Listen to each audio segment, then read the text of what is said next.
Esther, chapitre 4. Mardochée, ayant appris tout ce qui se passait, déchira ses vêtements, s'enveloppa d'un sac et se couvrit de cendres.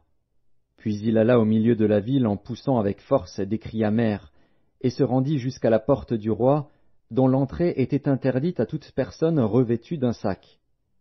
Dans chaque province, partout où arrivait l'ordre du roi et son édit, il y eut une grande désolation parmi les Juifs. Ils jeûnaient, pleuraient et se lamentaient, et beaucoup se couchaient sur le sac et la cendre. Les servantes d'Esther et ses eunuques vinrent lui annoncer cela, et la reine fut très effrayée.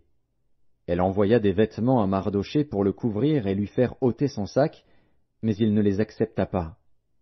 Alors Esther appela Hathak, l'un des eunuques que le roi avait placé auprès d'elle, et elle le chargea d'aller demander à Mardochée ce que c'était et d'où cela venait. Hathak se rendit vers Mardochée sur la place de la ville, devant la porte du roi. Et Mardochée lui raconta tout ce qui lui était arrivé, et lui indiqua la somme d'argent qu'Aman avait promis de livrer au trésor du roi en retour du massacre des Juifs. Il lui donna aussi une copie de l'édit publié dans Suse en vue de leur destruction, afin qu'il le montrât à Esther et lui fît tout connaître. Et il ordonna qu'Esther se rendît chez le roi pour lui demander grâce et l'implorer en faveur de son peuple. Hathak vint rapporter à Esther les paroles de Mardochée.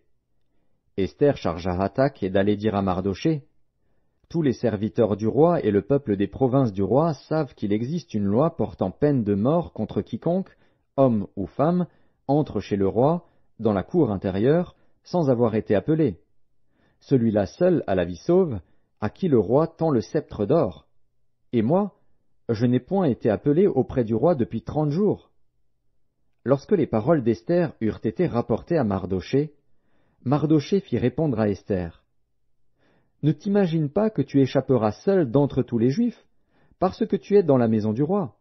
Car, si tu te tais maintenant, le secours et la délivrance surgiront d'autre part pour les Juifs, et toi et la maison de ton père vous périrez. Et qui sait si ce n'est pas pour un temps comme celui-ci que tu es parvenu à la royauté? » Esther envoya dire à Mardochée: « Va, rassemble tous les Juifs qui se trouvent à Suse, et jeûnez pour moi, sans manger ni boire pendant 3 jours, ni la nuit, ni le jour. Moi aussi, je jeûnerai de même avec mes servantes, puis j'entrerai chez le roi, malgré la loi. Et si je dois périr, je périrai. » Mardochée s'en alla, et fit tout ce qu'Esther lui avait ordonné.